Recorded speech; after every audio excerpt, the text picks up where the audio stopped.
waxaan sidoo kale u soo jeedinayaa madaxweynaha jamhuuriyadda Soomaaliya Muuse Biix Cabdi Ilaahay cimrigiisa ha dheereeye inuu runtii sii daayo Cabdimaalik Muuse Coldoon sababtoo ah sharciga markaanu eegno hadalku hadlay markaan sharciga la eegno arin lagu xidhi kara maaha sababtoo waxa koow arintu ka hadlay waa public interest ummadda khuseeya weeyaan ummadda caamka ah wax khuseeya ayay noqotay number 2 in good faith niyad wanaag buu ku sheegay oo waxaan de wanaageena iyo ayuu ma arintan khuseysaa number 3 waxaan uu sheegay wax kamida waa tan aynu arkayno indheena ku arkayno marka waxa loo baahan yahay maadaama arintu ay tahay sharcigeenu wuxuu dhigayaa qofka noocaasa inaan la xidhin marka waxaan qabaa runtii in muxuu Cabdimaalik la sii daayo oo runtii xorriyadiisa dib loogu soo celiyo arintana halka ay ku dhamaato haddii kale intuu xidhan yahay oo dhan hawshan wax noqonaysa mid soconaysa oo hadal haynteedu ay runtii taagnaanayso arintaasan madaxweynaha runtii aan u soo jeedinayaa laakiinse waxaa isla cidda culaysku maanta uu fuulaya waxay tahay golaha wakiilada Soomaaliland sababtu waxay tahay xeer hoosaadkoodu waa uu tilmaamayaa arrimaha noocan markay dhacaan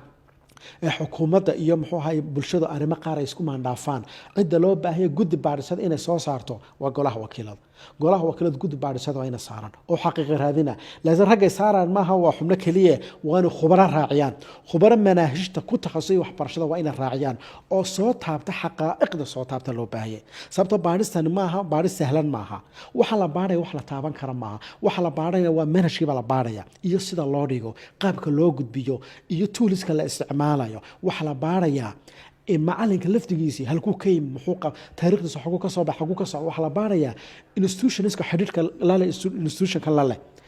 iyo goobaha xiriirkooda leen iyo waxa yihiin baaris qoto dheer baa loo baahayay oo soo saarta xaqiiqada meesha taala xaqiiqadaas lagu go'aan qaadanaya sababtu waxay tahay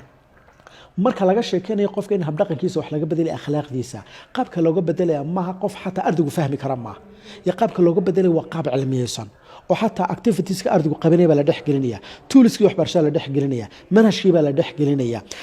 waxa la tusaalayaasha macalinku bixinaya la dhex gelinaya qofkii meel kale la jeclaysiinaya marka waa in cidda wax baaraysa waxaas oo dhan ay fahansantay oo si fiican ay wax u baaraan wuxuu sheegayaa goobaha waxbarasho ee faafiya dhaqanada ka soo horjeeda shariicada islaamka iyo dhaqanka suuban waxa uu qodobkaasi sheegayaa albaabada in loo laabo oo leesanka lagala noqdo oo dawladdu ay la wareegto agabkooda la wareegto hagaag imka waxaa dhinacayga fadhiya garyaqaan Professor Mubaarik Aar waxaan wax ka weydiin doonaa bal dastuurka iyo shariicada islaamku iyo sharcigeenuba maxay ka qabaan in qaar ka mid ah goobaha waxbarashada ee dalka dhaqano kale oo aan diinta islaamka xiriir la lahayn maadaama aynu nahay dad islaama in lagu faafiyo haddaan su-aasha runtii ka jawaabo waxa uu xeer dastuurka Soomaaliland qodobka 15 waxa uu sheegayaa ajaanibtu inay waxbarasho goobo waxbarasho ka furan karaan Soomaaliland laakiin waa goorma hal sharti baa ku xidhan waa inay waafaqaan xeerka waxbarashada qaranka hadda xeerka waxbarashada qaranka markaan ka sheekeynay waxbarashadaba saddex shay baa horta macalinku ardayga u gudbiya ama manhajta oo caalamka dhan isku wada dar saddex shay baa manhajta lagu qoraa oo la yiraahdo ardayga saddexda waa in la baraa koow waxa ugu horeeya ardayga macluumaad waa in la siiya aqoon waa in la siiya lambar 2 waa maxay ardayga xirfad waa in la baraa oo wax uu runtii practical u qaban karo waa in la baraa lambar 3 waa maxay ardayga waa in habdhaqan la baraa oo hab nololeed la baraa oo hab fikir la baraa haddaba labadan hore ah in ardayga macluumaad la siiyo iyo in runtii ardayga xirfada la baro manhajta caalamku way ka sameeyeen oo waxa qofka loo dhigayo waa la isku waafaqsan yahay qodobka lagu kala duwan waa maxay waa qodobka saddexaad oo ah ardayga qaabkeeba maxaa la baraya ha fikir nooceeya iyo habdhaqan nooceeya iyo akhlaaq nooceeya iyo qiyam nooceeya la baraya dal kasta qodobka saddexaad wuxuu ku saleeyaa dhaqankiisa iyo diintiisa iyo waayihiisa iyo dareenkiisa ayuu ku saleeyaa sidaa daraadeed ba xeerka waxbarashada qaranku qodobkiisa sharaad qodobkan buu ka hadlaya waxaanu leeyahay qofka la soo saaray ee Soomaaliland ardayga soo saaraysa waa in lagu saleeyaa habdhaqanka diinta islaamka akhlaaq ahaan iyo aqoon ahaanba wuxuu kaloo isla qodobkaasi sheegayaa waa in la soo saara qof muslina oo wanaagsan oo ka dhisan akhlaaqda ruuxda fikirka jirka iyo maskaxda waa la soo saara marka qodobkaas wuxuu aad u adkeenayaa habdhaqanka laga rabo manhajkeena in la geliyo iyo habdhaqanka la rabo in ardayga runtii la baro ayuu sheegayaa haddaba qodobkaasi ama xeerka waxbarashada qaranku wuxuu aad u sii adkeenayaa si loo sugo in qofka habdhaqankii wanaagsanaa la barayo qodobo adab buu sheegayaa wuxuu sheegayaa qodobkii markaa qodobka 11aad la soo qaado iyo qodobka 15aad iyo qodobka 12aad waxay sheegayaan ardayga primary-ga dhiganaya ka dhiganaya secondary-ga ka ku jira xadaanada intaba waa in la baraa dhaqanka wanaagsan iyo diinta islaamka inay jeclaadaan oo dhaqanka diinta islaamka waa in la baraa balse arinta loo adkeeyo qodobka 4aad wuxuu sheegayaa xeerka waxbarashada qaranku manhajka Soomaaliland u dejisan waa inaanu qodobada ku yaala waa inaanu ka soo horjeedin dhaqanka diinta islaamka ama shariicada islaamka iyo dhaqanka suuban manhajka Soomaaliland loo dejinaya waa inuu waafaqsan shariicada islaamka iyo dhaqanka suuban qof kasta oo raba goob waxbarasho gaar ah inuu qaatana waa inuu ogolaansho ka helo wasaaradda waxbarashada sidoo qodobkaasi sheegayo xeerku inta ku mudeynin wuxuu ka hadlay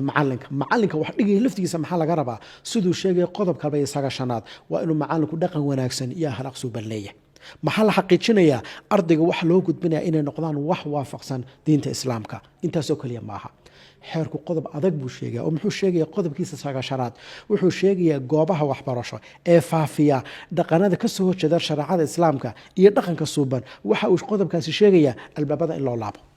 oo leesanka lagala noqdo oo dawladdu ay la wareegto agabkooda la wareegto marka arin sahlan maaha waa arin runtii xeerka waxbarashada meel adag ka istaagay in dhaqan aankii islaamka waafaqsanayn iyo akhlaaq xumo in ardayga la baro xeerka waxbarashada meel adag buu ka istaagay sida daradan arinta maanta taagan waxa loo baahayay in si adag runtii loo gala loo baahayay waxa loo baahay xukuumadda dib inay soo runtii qiimeyso oo hawshii ay wax ka tilmaameen bal qiimeyn labaad inay ku sameeyaan laakiinse waxaan isla cid culaysku maanta uu fuulaya waxay tahay golaha wakiilada Soomaaliland sababtu waxay tahay xeer hoosaadkoodu waa uu tilmaamaya arrimaha noocan markay dhacaan xukuumadda iyo muxuu ahay bulshada arrimo qaar ay isku maandhaafaan cidda loo baahay gudi baadhisada inay soo saarto waa golaha wakiilada gudi baadhisada waa inay saaraan oo xaqiiqo raadina laakiin ragay saaraan maaha waa xubno kaliya waa inay khubaro raaciyaan khubaro manaahijta ku takhasusay waxbarashada waa inay raaciyaan oo soo taabta xaqaa'iqda soo taabta loo baahay sababtoo baadhistan maaha baadhis sahlan maaha waxa la baadhay wax la taaban kara maaha waxa la baadhaya waa manhajkiiba la baadhaya iyo sida loo dhigo qaabka loo gudbiyo iyo tooliska la isticmaalayo waxa la baadhaya macalinka laftigiisii halkuu ka yimi muxuu taariikhdiisa xoguu ka soo bax xoguu ka soo waxa la baaraya institutionska xidhiidhka lale institutionka lale iyo goobaha xiriirkooda leeyihiin iyo waxa ay yihiin baaris qoto dheer baa loo baahayay oo soo saarta xaqiiqada meesha taalla xaqiiqadaas lagu go'aan qaadanaya sababtu waxay tahay marka laga sheekeynayo qofka in habdhaqankiisa wax laga bedelay akhlaaqdiisa qaabka looga bedelaya maaha qof xataa ardaygu fahmi kara maaha ya qaabka looga bedelay waa qaab cilmiyeysan oo xataa activitieska ardaygu qabanaya baa la dhex gelinaya toolskii waxbarashada la dhex gelinaya manhajkii baa la dhex gelinaya waxa la tusaalayaasha macalinku bixinaya la dhex gelinaya qofkii meel kale la jeclaysiinaya marka waa in cidda wax baaraysa waxaasoo dhan ay fahamsantahay oo si fiican ay wax u baaraan baarista wixii ka soo baxa markaa waa in lagu go'aan qaata oo go'aan lagaga soo saara iyadoo mar kasta la rabo si cadaalada oo xataa darafka kale ee runtii dee arrintan la baaraya ma ka ashkatoonaya darafka xaqiisa xuquuqdiisa waa inuu helaa waxaan runtii aanu aad u adkaynaya arrintan markaan ku hadlayno run ahaantii waxa iyadana muhiim ah dadka ka hadlaya ama dhalinyartu inay ku baraarugaan in qof kasta looga baahay akhlaaqda wanaagsan haddii madaxdeeni iyo dadkeeni aynu dee aflagaado u geysano ama qaab aan ficlan ula hadalno waa arrin dhaqanka ka soo horjeeda adigoo u doodaya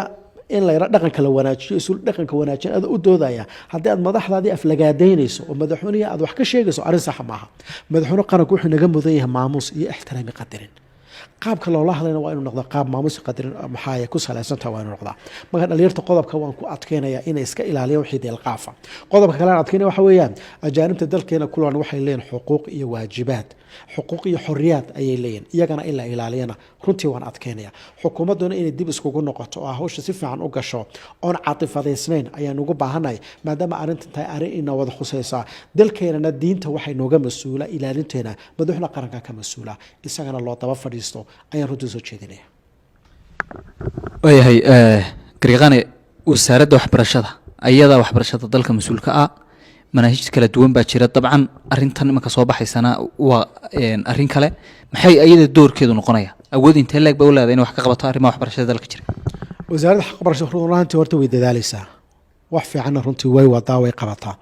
arrintanna runtii iminka soo baxdayna dee waxaa looga baahay inay doorkeedii qaadato oo iyadana runtii baarista iyo howlaha ay qayb ka qaadato laakiinse runtii anu waxaan ogahay inay dadaalkoodu fiican yahay meel fiicanna wax marinayaan in iyaga laftoodana wanaag iyo in arday wanaagsan soo baxo uun ayuu qofka sahraadinaya horta taa weynan ogaanaa qofka soo Somaliland jooga wuxuu rabaa arday akhlaaq wanaagsan dhaqan inuu noo soo baxo ma jiro qof runtii raba inuu qof kale nooc kale soo baxo meel baa loo wada socdaa waxa kaliya lagu kala duwan yahay